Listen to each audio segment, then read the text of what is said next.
So welcome everybody. I'm so happy to start this first of what we see as many E4 brown bag, virtual brown bag conversations with colleagues associated with the E4 Center, with Northwestern and the School of Education and Social Policy, with Curriculum Associates, and with our district partners. I'm Paul Goren, and I'm so happy to see you here today. And if you're watching this on tape, happy that you have jumped into our virtual brown bag series. Let me take a minute or two to explain why we're here today, and then I'll turn it over to Terri, who's been so generous with her time to work with us. So the brown bag series started as a offshoot of our convening at the E4 Center a year ago, or last May, where we created a learning community with members of our district partners, Chicago Public Schools, Oakland Public Schools, and several other school districts around the country, along with our Northwestern colleagues and our curriculum associate colleagues. And the resounding statements from that session was, let's have more. Let's not only do more in person if we can, which we will do in May of 2024 again, but let's see if we can create and sustain a learning community over time. And so that's exactly where we are today. We're starting the series today. Obviously, is the October 25th, and we have scheduled on the calendar a series of these brown bag conversations. And indeed, if you're watching and you want to be somebody to present, we would love to have you join us. So we're really excited about this series. We're really excited about both going live today, but also sharing it virtually to our many partners in school districts across the country. So with that, let me introduce Terri Sabol, who is joining us today for our inaugural kickoff of this. Terri's an associate professor of Human Development and Social Policy at the School of Education and Social Policy here at Northwestern. She's also a fellow at the Institute for Policy Research at Northwestern. She's a former first grade teacher in Chicago Public Schools, has a BA from the University of Michigan and a PhD in Applied Developmental Sciences from the University of Virginia. And she is focused on the individual and environmental factors that lead to healthy child development. She's also leading a really fascinating project through the Start Early organization, for those of you in Chicago, that used to be called the Ounce of Prevention, to improve early childhood in Chicago through building a research practice partnership with a wide range of constituents, and to create what's called the EC Reach, the Early Childhood Research Alliance of Chicago, EC Reach. And again, this brings together collaborators from across communities to build a research practice partnership and a research infrastructure that's really exciting on early childhood, and a research infrastructure that somewhat parallels the research infrastructure we're trying to build at E4. So with that, I'm going to turn it over to Terri, who will talk to us for 20-30 minutes, and we'll open it up for questions and answers, and then we'll go on our way. So Terri, you're on. Oh, thank you. Hi, everyone. I know some of you, but not all of you. So thank you so much for joining. So I have a formal presentation that I would say kind of airs on the, it's a mile wide and an inch deep. And so what I'm hoping to do is kind of give you a range of the type of work that I do, and we're hoping to do through our new research practice partnership, as Paul mentioned, the Early Childhood Research Alliance of Chicago, and to kind of give you a snapshot of how we kind of address these questions. And so it'll be both about content, but also about process. So like, how do you think about building a research practice partnership? But because I can't help it, there are some numbers and equations in here. So there's a little bit of something for all of you, hopefully. And again, I'll fast because I was kind of asked to talk about, to speak for a little bit, and then I'm happy to kind of dig in if, you're someone who wants to talk about equations, we can do if you're someone who wants to talk about data infrastructure, we can do that. So we can kind of tailor this to all of your needs. I'm going to start super high up because I also recognize that not everyone here is an early childhood researcher. So as Paul mentioned, I study early childhood education. I've done that throughout my career. And I always start with this graph when I teach any of my child development courses or anything else, which is basically we don't spend a lot of money on young children in the United States. And this has been true for decades. And we spend a lot more on adults. We spend a lot more even on interest on the debt than we do on young children. And then this is at the federal level, and this is our share of GDP that goes towards children. And you might say, well, yeah, like maybe that's just pretty typical. And it's not. So like if you compare to other OECD countries, like we rank near dead last in terms of how much money we're spending on early childhood education in the city or in the country. About half the average of what other OECD countries spend. And what that means is that the money we have then has to be spent well, right? We've got to be efficient in our spending because we just don't have a lot of investment in early childhood education. The bright spot, I would say, is that many cities and states have become kind of early childhood champions. This is a map of just where cities recently have kind of popped up with universal preschool for 4-year-old children. And I will say the word early childhood can mean lots of things to different people and even for different organizations. So oftentimes when we talk about early childhood, we're talking about birth to 5. For purposes of this talk, I'm going to primarily focus on 3 and 4-year-old children, just because that's what I've got data on. And I'm happy to talk about other policies within this. But for today, I'm really just going to talk about early childhood education, which is basically like preschool. Kids attending out of home care that serves kind of the dual need of providing work support for parents and developmental needs for kids. So Chicago is no exception. So I'm going to first present on our work studying Chicago pre-K. So in 2018, the former Mayor Rahm Emanuel created an initiative to provide free full-day public preschool for all 4-year-old children in the city of Chicago. And this was at the time when like New York City was doing this, Boston had invested a lot of money. It was pretty politically popular at the time, or still is, to provide free preschool for all 4-year-old children. But there's also happened at a time when the city of Chicago, much like other cities, had a bunch of challenges as they sought to create this big initiative. And this is something that is not just not only unique to Chicago public schools. So while I'm going to talk a lot about CPS, like if you look at these numbers in other big cities like Chicago, you see similar things. But over time, and yes, there's a COVID decline, but there was a decline before COVID. You're seeing kind of a decline in kindergarten enrollment in Chicago public schools. In this graph, it's from 2016 to 2022. And this is just number of kids. In addition, we've got quite a mess in how we pay for teachers. So this gets a lot of attention. I'm guessing folks kind of are familiar with this, but the average median hourly wage for a childcare worker in the United States is $12 an hour. And one of the worries is that when you begin, so this is for folks who teach between ages 0 and 5. The challenge is that while school-based preschool, so what Mayor Rahm Emanuel was suggesting was like, let's open up a ton of spots in Chicago public schools to provide so that they're basically co-located or connected with elementary schools. And what that means is now you've got a huge pay disparity between folks who are kind of in these community-based organizations or these local childcare markets that provide really important childcare, especially for infants and toddlers, versus teachers who are teaching in Chicago public schools. And so it's an interesting question as you kind of roll this out. And now you've got, even within the same system, a pretty huge disparity in pay. It was an interesting question to try to think about how Chicago managed that.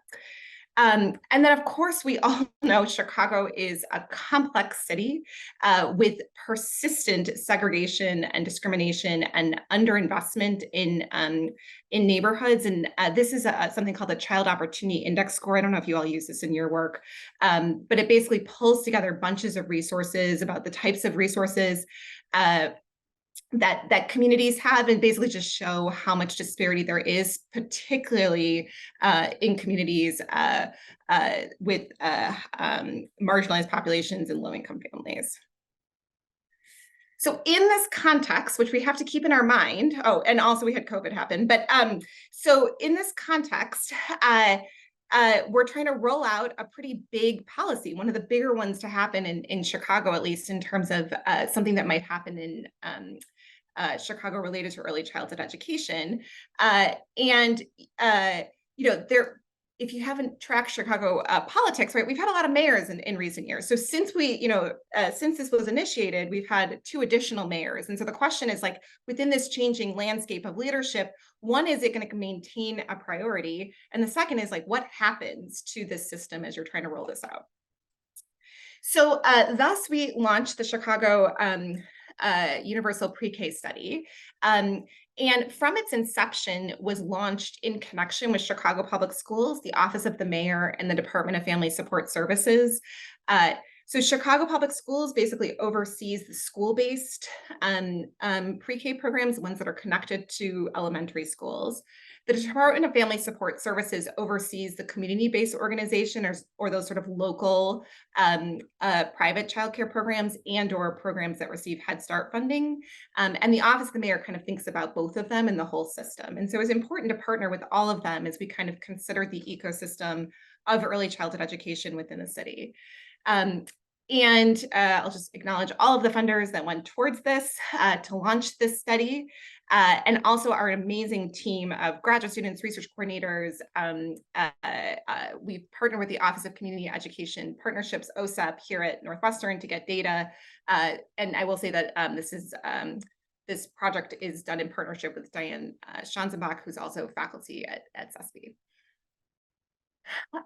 So we're launching this study, and what does it mean to launch a study in this context? It means that we had to create a research practice partnership to ensure we were answering questions that directly mattered to the city of Chicago. The goal here was not to basically like grab data and be like, okay, we're going to write a paper in 5 years about kind of what the impact of this was, but to ensure that we were answering questions that were directly relevant to our partners. And that meant lots of meetings, working on lots of data access, which we're still working on. I will get more into that, but it has been an uphill battle kind of in being able to get the data that we need for a project of this magnitude.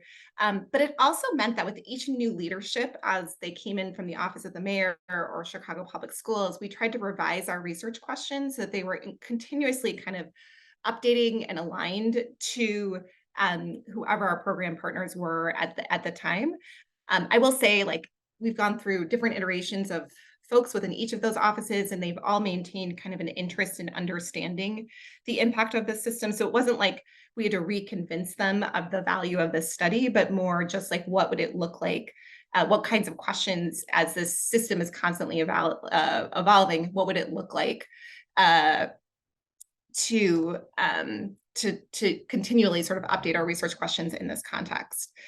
It is also different for me, as I'm someone who, have kind of grown up in academia, to kind of make sure that I'm prioritizing sort of quick, short memos that address relevant questions to our program partners over kind of these longer empirical articles. And I'm happy to talk through how we kind of manage that. But also to ensure that while we, always kind of, we interpret the numbers and we share our memos, that we are not having any surprises with our program partners. Like, I'm not going to go to the Chicago Tribune and say, look at this, before we collaborate and discuss and talk with our program partners. And that's been an important part of building trust and connections with all of our stakeholders in this system. So the Chicago pre-K model, as it was created and honestly ended up actually being enacted, was basically targeted it was universal to all 4-year-old children in the city of Chicago. The idea is that there were lots of half-day programming for 4-year-olds, and they were going to replace those with full-day seats. They were going to remove all of the tuition-based preschool programs, which did exist. And while they were rolling out, they wanted to make sure, the city, that they were prioritizing those with the highest levels of economic need. I think they call them economically vulnerable areas, I think is how the city divides the neighborhoods in Chicago, with the goal of achieving full access by 2023.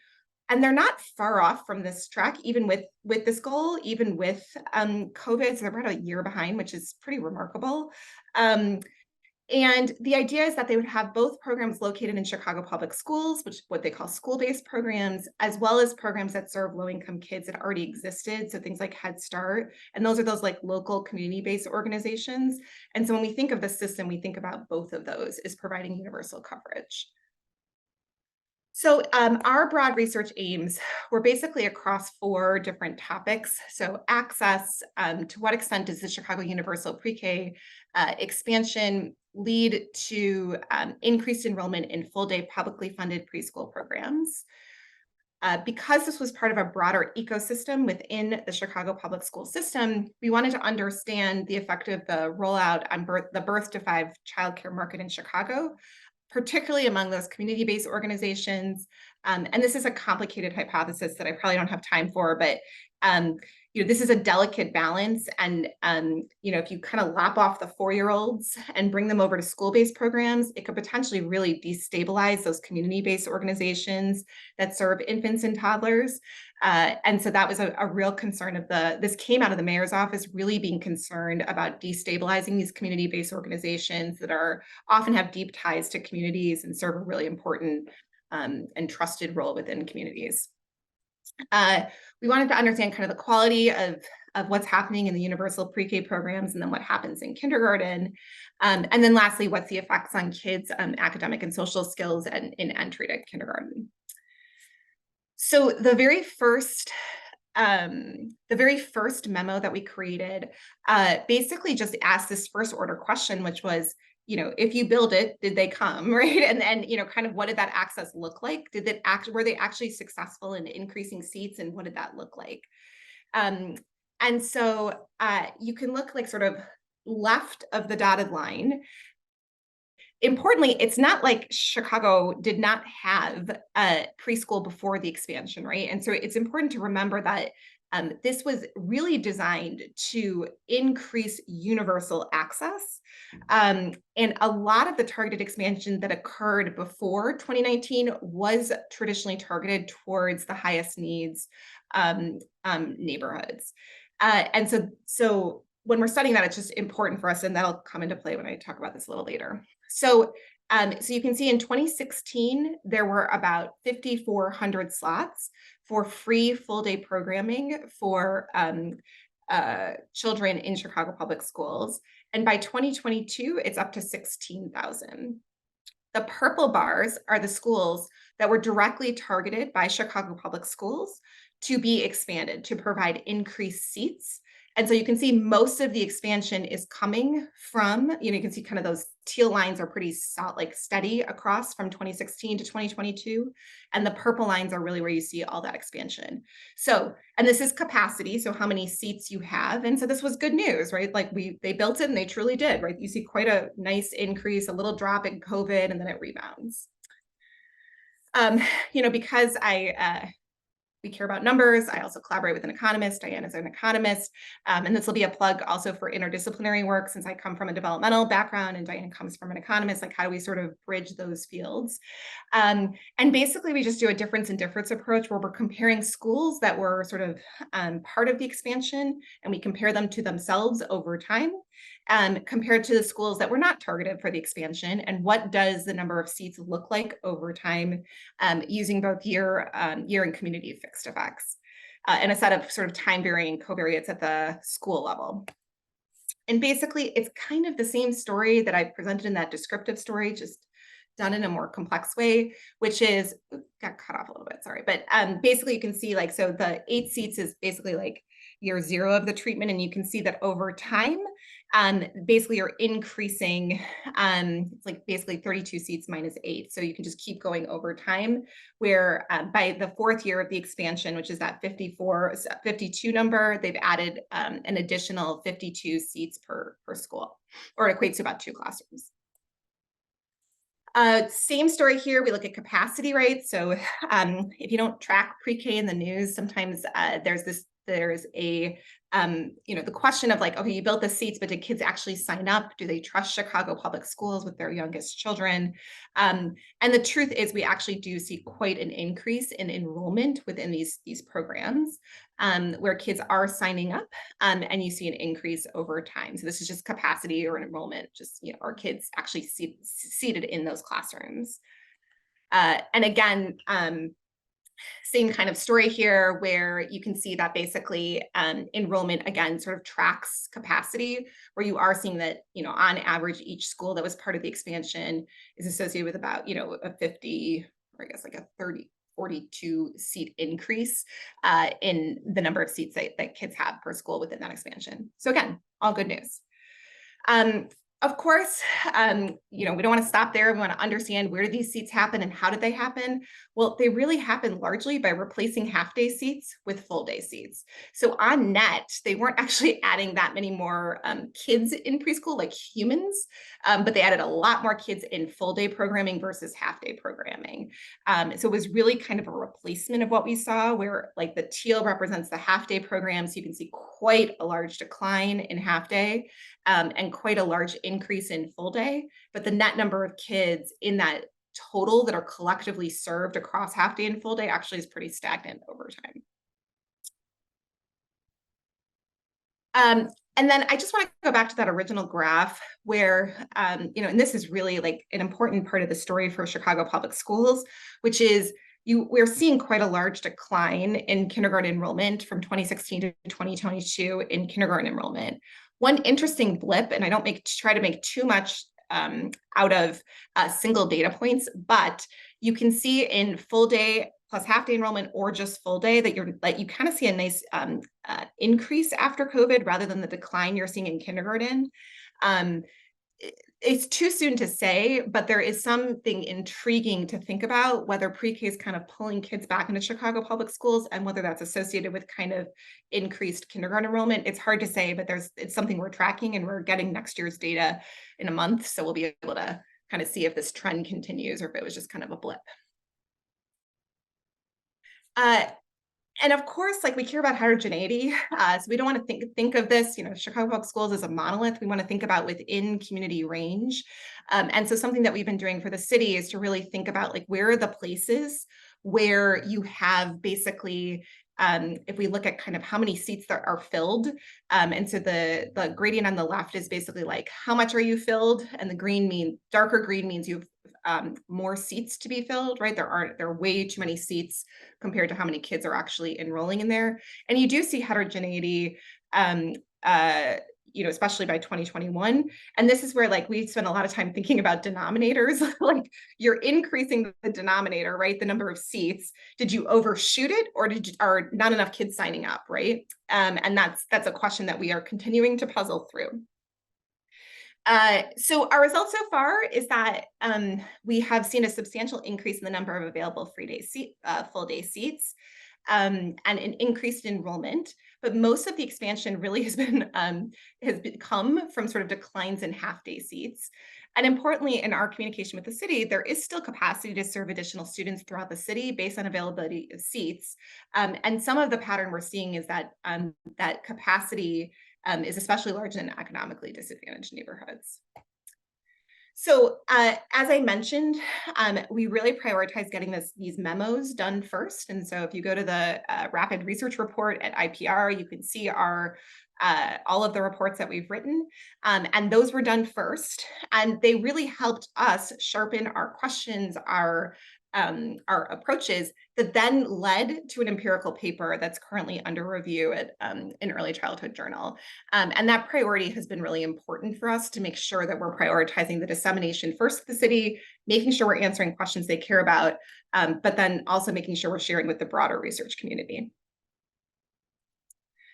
And then I just quickly, I'm going to go through this quickly, but part of being part of a research practice partnership is sometimes knowing that you just have access to data that sometimes your program partners don't have access to, and you have the capacity to run things pretty quickly and get things out that are really relevant to your partners. So one of our partners, and I want to give sort of a tale of two neighborhoods. So we had two partners reach out, one from North Lawndale and one from the 47th Ward.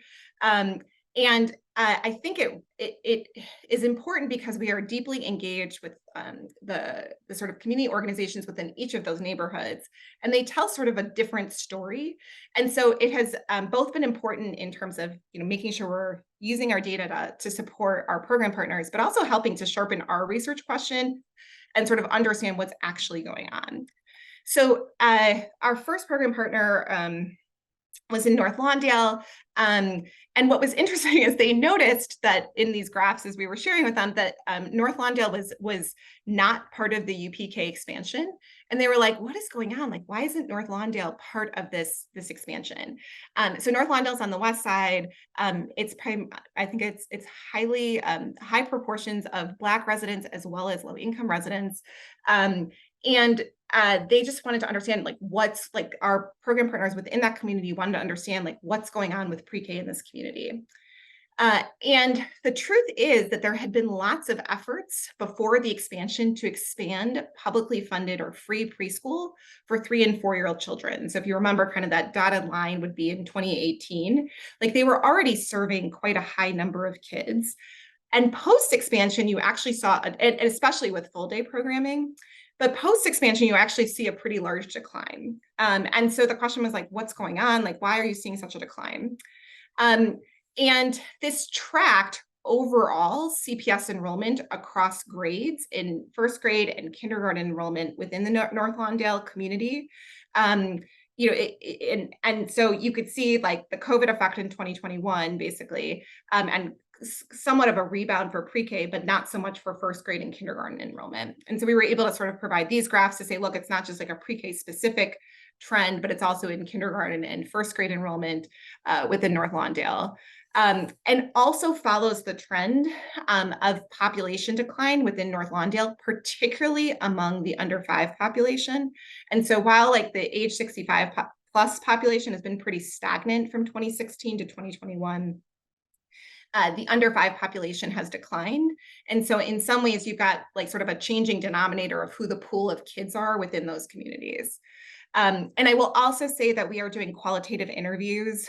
So I'm presenting on quant data. We're doing qualitative interviews of providers there, teachers, parents, principals, to be able to provide more feedback of what's going on in North Lawndale. So again, when we are thinking about access, we have to keep in mind population changes and other broader contextual factors that are going on.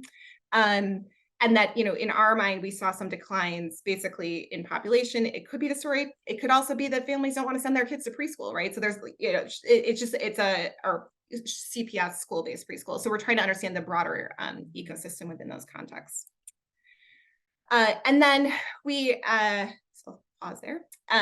So that was one memo. We shared that with our program partners in North Lawndale. And then we were asked separately from the alderman of the 47th Ward to do kind of a deep dive in terms of their trends in early care and education. And the alderman was really interested in just capacity to serve kids, similar actually to North Lawndale's question.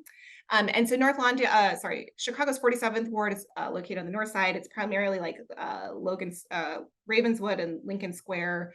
And higher proportions of white residents as well as higher income residents. And you can basically see that and so we did kind of a similar question of what was going on in that community. That community had a fair number of tuition-based full day programs. So families were paying for tuition-based programs within the Chicago public school system. And we basically saw sort of similar to what was going on in the city, a great decline in half-day programming and a big increase. They were part of the UPK expansion, their neighborhood was targeted for Chicago public school expansion schools. And so this trend mapped our data, which was basically you don't see a huge increase in number of seats, but you see a big change in kind of what the composition of those seats looks like. And then we did the same exact thing with the under 5 population that we did for North Lawndale. And there you're not seeing as much of a decline, or not at all, decline in terms of the under 5 population from 2016 to 2022. And what is interesting there is that their community-based organizations have greatly expanded during that time period. I don't have a huge explanation for why. And those are programs that serve kids 0 to 5. So while the CPS capacity actually hasn't changed too much, you're seeing a huge increase in community-based organizations, which is suggesting that the CPS UPK programs aren't really knocking out the community-based organizations. In fact, quite the opposite. They're collectively creating this system where they actually have a pretty good coverage for childcare within that neighborhood. I would not call this neighborhood like a childcare desert. Like they seem to have enough seats for the number of kids they have. So again, we were thinking about, their access, population experiences, and, collectively, I think it suggests kind of significant heterogeneity in neighborhood experiences within the UPK expansion, and the importance of kind of digging in or drilling in your data, and, in ways that can be useful to your partners, as well as useful in kind of sharpening your research questions and making sure you kind of understand the phenomena at hand. I'm going to skip this, but and skip this. Okay. So, in sum, I would say like what we've learned is that access is complicated, and you really have to consider sort of multiple angles when you're really thinking about setting policies. And that our research practice partnership has truly helped us create better research from inception to completion. But I will also say that it took us several years to get this study launched, mainly due to complications with data access, which really suggested that there was a way to streamline and make systems easier and better, both for our partners and our stakeholders, as well as for researchers. And that is where the true inception for the Early Childhood Research Alliance of Chicago was. So as Paul mentioned, this was an idea that came out of Start Early that was really thinking about like, how can we create better systems and less gatekeeping for research to occur related to early childhood education in the city of Chicago. We are super lucky in the city of Chicago that we've got tons of program partners and interests and philanthropists and organizations, whether it's grassroots or at the neighborhood level or on up through the mayor's office, who are truly interested in trying to improve early childhood education and using evidence to support those choices. But you can only kind of be as strong as your data infrastructure systems allow, and making sure that the stakeholders or the policymakers are directly connected to the researchers at hand. And so I'm just going to skip this, but and so, the goals of EC Reach are really to ensure that we're connecting community voices, and community voice has been, we've changed our definition, a lot of that, but making sure that all the folks who kind of feed into the early childhood system are connected to both what research questions are being asked and how that research is being done, and to be sure that that we are connecting questions to researchers and connecting researchers to questions to create like a really cohesive system, not just at Northwestern, but across the city of Chicago to ensure, and across the Chicagoland area, to ensure that we can basically foster high quality, effective, collaborative research within the city. And so the goals here are basically to take data from the early childhood system, integrate it, and basically and integrate it and create the systems to support more sort of action-oriented research. So our goal is to first convene our diverse partners and collaborators across sectors, agencies, and institutions. The idea here is that we're going to co-develop research questions that folks care about, and then ensure that we can basically catalyze research practice partnerships, including access to data, which is proving to be quite complicated, which I'm sure you all can relate to. And then also focus on not just the production of research, but how that research is being used. So there's sort of equal weight in research production and research use. And, I think that, again, as I mentioned, like Chicago has a lot of institutes. Like I could throw so many acronyms at you of all the amazing institutions that are working towards improving early childhood education. But what is missing is someone that can kind of serve as the hub between those organizations to ensure that folks are getting the research support and infrastructure they need, integrated data systems combined with access to, combined with ensuring that we're creating kind of a co-created research agenda. And so our goal is truly not to just like hoard data in any one institution, but to ensure we're kind of equalizing data access, ensuring that research questions are responsive and rigorous and equitable, and ensuring that they're contextualized findings. And all of that is kind of subject to ensuring that we have data sources, data access, data sharing. That's basically what I'm living, eating and breathing right now. But collectively, like we really think of this as a virtuous cycle across researchers, our partners, our community partners, providers to basically build a stronger system within early childhood.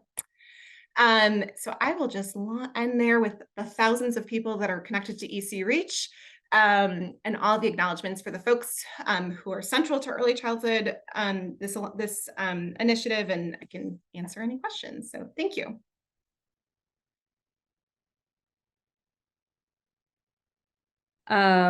So I'm curious to know if you have already explored like the dynamics in the sense of who are the families, because I was really interested in the lower enrollment, especially in the face of the expansion. So I kind of have two questions that are related to each other. One is like if you know the type of family that is not enrolling their kids in these schools.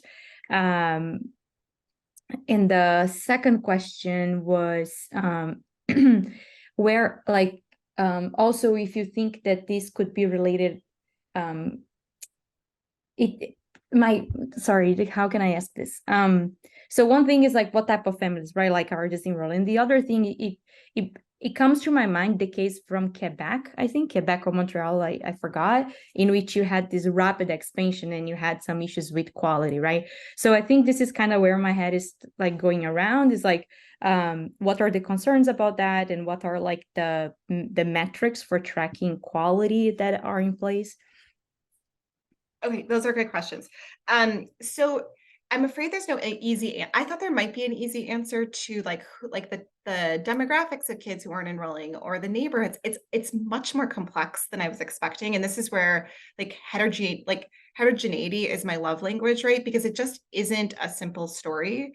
So it's not like we see like certain neighborhoods or certain kids from certain economic backgrounds or racial backgrounds. Like we're not finding that, and we're running our moderation analysis right now, and we're not finding a consistent story. And so, like in our qualitative interviews, we're also not finding kind of a consistent story. And there's so many different hypotheses. Like, there's certainly been hypotheses about how, some families just don't, may not feel connected to Chicago public schools. They feel really connected to community-based organizations. But then you've got a whole set of other families who are like, this is amazing. My kids are connected to preschool. It's free. It's full day. How, they just like feed right into CPS. So I don't have a clear story for you on that. I wish I did, but I actually think it reflects the truth, which is like it's complex, which is maybe dissatisfying, but I think it's probably the truth. And then your second question is quality, which is such a good one. And you're absolutely right. And I will say, like, if you're ever a policymaker, it's like not the best idea to roll out a new policy in the middle of COVID. So that's been complex for studying it. I don't have great data on the quality of the preschool programs, and we're working on that. That's what I study for a living, is preschool quality, and so that's been like my top question. The simple indicators of quality, like the structural indicators, things like teacher pay and level of education, that would like err on the side of better for school-based pre-K. But in terms of like the day-to-day interactions that kids are having, like how connected they feel to school, like how trusting they are of those schools, like I'm still waiting on some of those data. I think you're going to find it's a mixed bag, right? And I would hesitate to ever say like one is better than the other, because I think, you know, some of these community-based organizations are like some of the best in the country, right? Of like just having connections to families, being supportive. And some of these Chicago public school programs are too, right? So I think that's like an open question. I think one thing that's different than like what Quebec did and even New York City is they rolled this out over 4 years, which is the way to go, right? So not just like going from 0 to 1,000, but like slowly staggering it. And you can see like in the increase of seats. I will say, I think Chicago got that part right in terms of like quality management. The thing that keeps me up at night is really thinking about pre-K to K transition, and what happens once those kids transition, whether you're in school-based programming or in kindergarten. And I know that's a big priority for Chicago Public Schools. And they've actually, we're partnering with them on a separate project to think about pre-K to second grade alignment, and how do you think about that from a curricular perspective, think about that from like the outcomes you're measuring and those sorts of things. So your question, I think, is very top of mind of CPS in the mayor's office.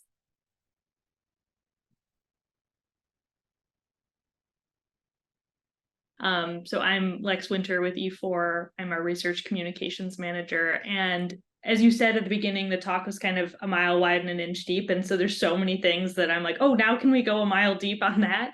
And one of those was, you mentioned the process around defining community voice. And I was wondering if you could just spend a little more time talking about that process.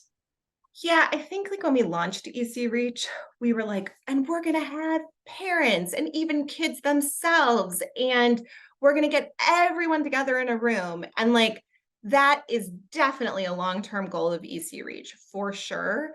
But you can't do everything at once. And so what we have prioritized is early childhood leaders, which is a broad, and educators, which is a broad group. And it does not just mean we're only working with Chicago Public Schools and the mayor's office, but also all of the different organizations, whether it's grassroots or at the city level, to ensure that they are connected to our community. We've got folks on so we have an advisory board, you know, we've got folks from, you know, direct service providers, like Head Start agencies, through like the, you know, the head of the early childhood arm of Chicago Public Schools. And so, you know, to us, like that felt like a starting point, and then we can build. And by that, we mean build engaging with parents, with, I mean, I'm like dying to like get kid voices at the table. But, you know, like we got to start somewhere. And I think we kind of overshot it in the beginning and are now trying to kind of like build out.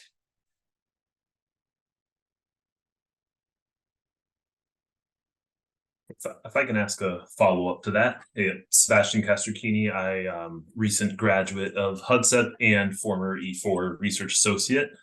Yeah, I think a lot about this in my work, which is now also with a kind of RPP focused organization out of Stanford, the John Gardner Center.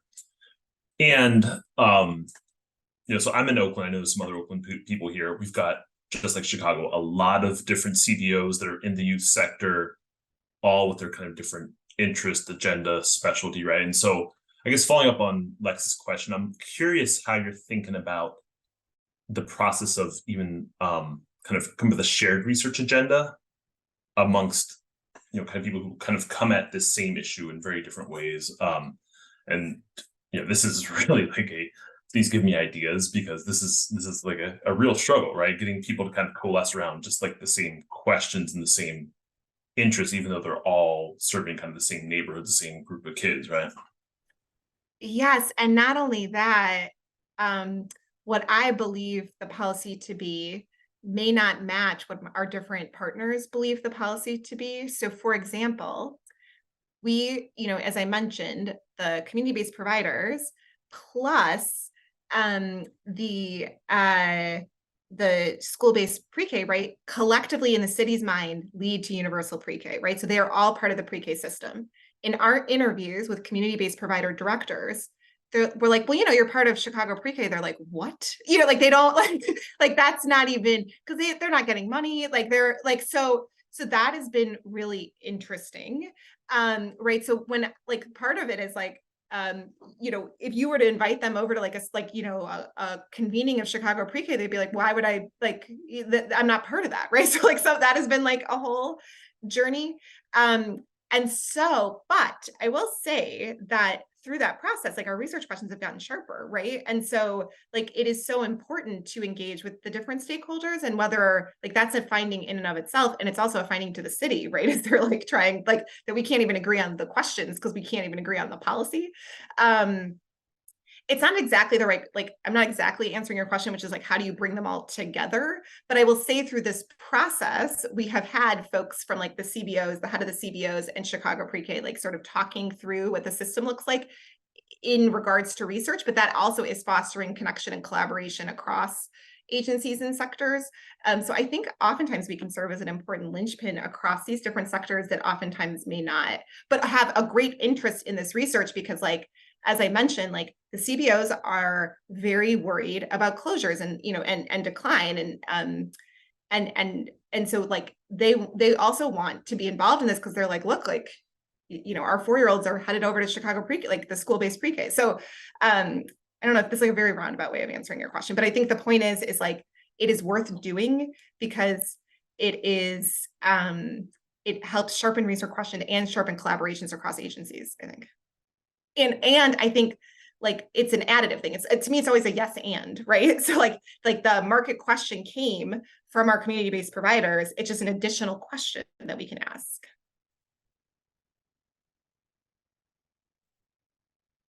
In the chat, Sophia is asking, what would it look like potentially to engage parents and children? Have you started to think through what that process would be?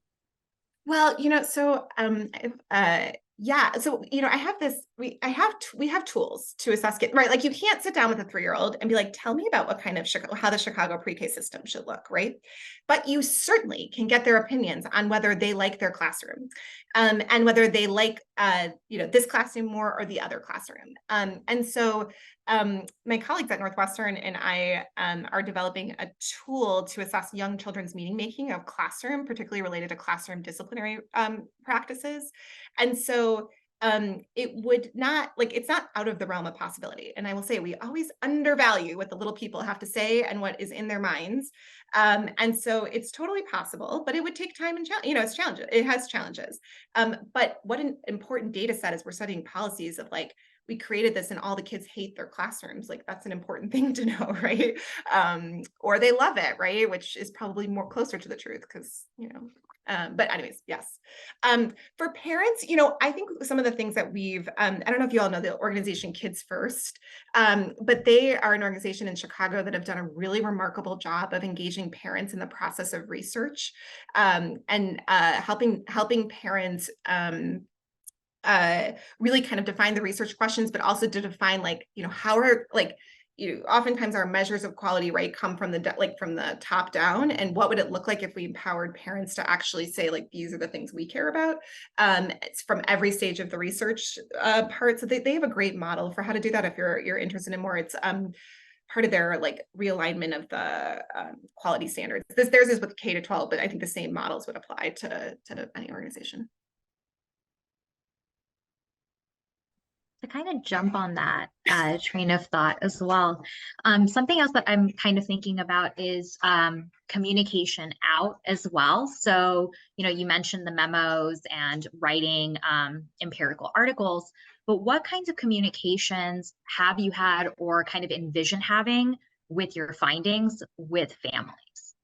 Yeah, I mean, gosh, you know, something that we are just not trained well to do in academia, and now I'm finding is like my full-time job is communications, right?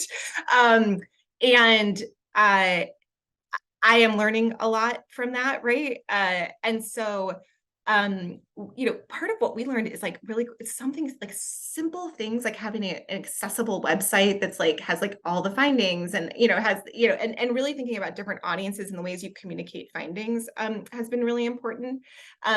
We are also we're hiring a director of community engaged research as part of EC Reach that will really be kind of thinking deeply about how to pull together parents. You know, I think as a parent myself, time is the biggest challenge, right? It's not interest and excitement, it's time. And so how do you engage parents in a way that's meaningful to them, it feels productive to them, with limited time? That to me is like the open question. And so we're really trying to think deeply about how to reduce the burden for parents to make sure it's meaningful for themselves. I can't say I have the perfect answer to that, but that's where we're kind of hanging out for a while.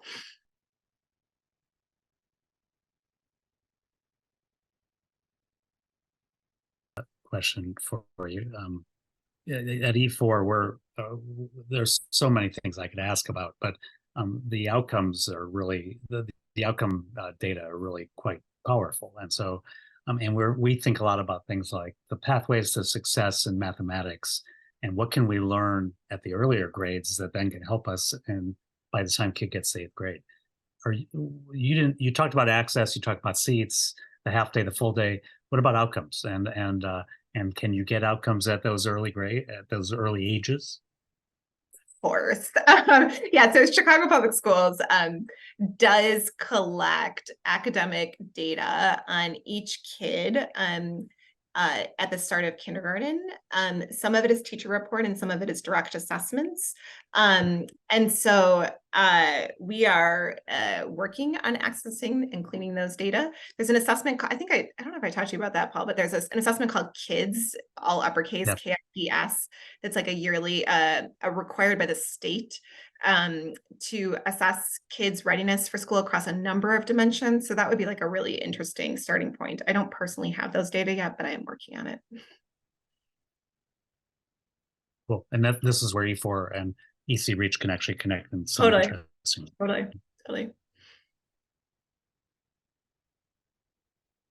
So without say, like, we have our early childhood department. I actually have a couple of my team members from EC here. And so I'm wondering, without having a formal RPP with anyone, and so we're kind of on our own doing things, what kinds of questions outside of enrollment trends should we be asking for ourselves? Like things that we can like pay attention to as we go through things. So Oakland right now, we are expanding access to pre-K. So no, TK, transitional kindergarten, where 4-year-olds are now increasingly being accepted into the TK program. So that's free TK for kiddos. For preschool, enrollment's declining. And so just like, what are kinds of things you'd recommend for someone like us to take a peek at? Yeah, fun. I used to do work in Oakland with your kindergarten college savings stuff. So I'm familiar with Oakland and all the great stuff you all are up to. And in fact, we trained a bunch of folks in Oakland. It was like in the Capitol, or with the big building in Oakland. Anyways, we trained to do these assessments of how kids made meaning of college readiness through so anyways, yeah, we should chat at another point. But so, I mean, that's funny because most of the time we're like, oh, normally program partners, like,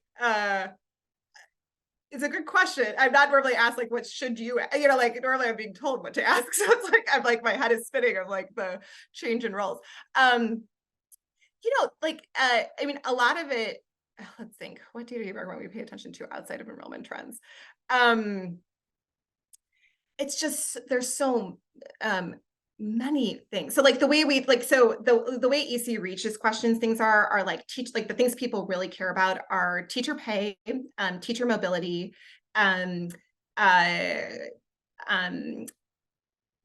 like the really workforce is a really big one. So one of the things that the city of Chicago is really worried about is just like barriers to workforce within because we have such a teacher shortage in early childhood. That would be like low-hanging fruit. Someone said, kindergarten readiness feels like a good one. But I think in Oakland, you guys have so many things going on. Like I'd be interested in kind of like the multiple ways those intersect, right? That like it's the same kid. So like, how do you use data and integrated data to kind of track kids across those different programs and systems? I think would be really interesting. Yeah, those are just spitballing, but I'm happy to chat more. Terri, we could connect you with our colleagues on the call, and happy to build that. I want to just quickly wrap up. As you were talking, I was trying to draw out some of the themes that relate to us at E4 on research practice partnerships, and you were very clear on that. Issues of access and the time of access to data, which is both, it's our Achilles heel, and yet we have to figure out how to transcend that.